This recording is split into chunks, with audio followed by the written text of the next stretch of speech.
Goeienaand. Geloof is om 'n boom in 'n vreemde land te plant.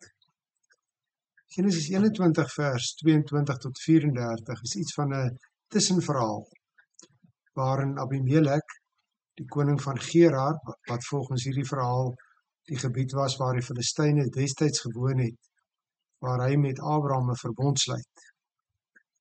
Die omliggende verhale van Ismael voor hierdie verhaal en Isak na hierdie verhaal speel in op die belofte van die Here aan Abraham in verband met sy nageslag. Hierdie tussenverhaal speel in op die belofte van die Here oor die beloofde land Kanaan en die feit dat Abraham tot seun van nasies geroep word. Ons lees uit Genesis 21 vers 22 en verder. Destyds het Abimelek en Pikol, die bevelvoerder van sy leer, na Abraham toe gegaan. En Abimelek het vir hom gesê, God is by jou in alles wat jy aanpak.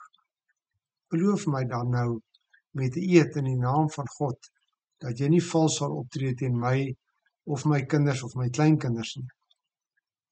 Dat jy net so eerbaar sal optree teenoor my en teenoor die land waarin jy nou woon, as wat ek teenoor jou opgetree het. Toe het Abraham gesê, ek beloof dit. Paar gedagtes hieroor oor die beloofde land.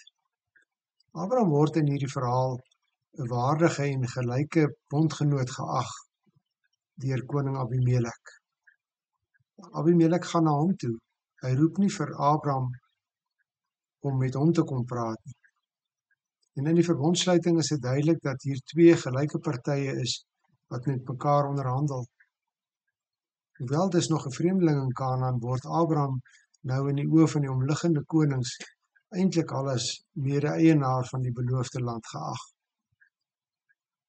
Gedurende die sluiting van die ooreenkoms bring Abraham ook 'n saakie ter berde, naamlik 'n put wat deur sy slawe gegrou is, maar wat deur Abimelek se slawe afgeneem is. Die saak word reggestel en met iets wat amper herinner aan 'n kaart en transport, naamlik die gee van 7 skaaplammers aan Abimelek, word die put as Abraham se eiendom bekragtig. Ten minste besit Abraham nou 'n lewegewende put in hierdie beloofde land. Dis in vers 25 tot 30 te lees. Abraham sou na die ooreenkoms ook nog lank in hierdie gebied kon woon. Daarin sien ons hoe die Here vir hom rus en vrede gee in die land wat nader aan sy nageslag sou behoort. En dan aanbid Abraham die Here en hy plant 'n boom. Genesis 21 vers 32. Nadat hulle die ooreenkoms by Berseba gesluit het, het Abimelek en Pikol, die bevelvoerder van sy leer, teruggegaan na die land van die Filistyne toe. En Abraham het 'n tamarisk by Berseba geplant en daar die naam van die Here, die ewige God, aangeroep. Die land Kanaan is die beloofde land. Die Here het dit aan Abraham gewys, maar het ook duidelik gemaak dat Abraham se nageslag eers die land sou besit. Tog plant Abraham 'n tamariskboom. Ons is onseker oor hierdie soort boom, maar die betekenis van 'n boomplant is duidelik. 'n Mens plant nie 'n boom as jy môre gaan trek nie. Jy het 'n langtermyn intensie. En as jy die boom nie vir jouself plant nie, dan plant jy dit vir jou nageslag. Die dieper betekenis van die boomplanting word duidelik wanneer Abraham daarna die naam van die Here aanroep, die naam van die Here, die ewige God. Die God wat ook môre nog daar sal wees, en die volgende jaar, en in die dekades en die jare daarna, die God wie se naam in die toekoms aan hierdie land gekoppel sou word. Sy naam word nou reeds daar geproklameer. Abraham se geloof in die ewige God word hier bevestig.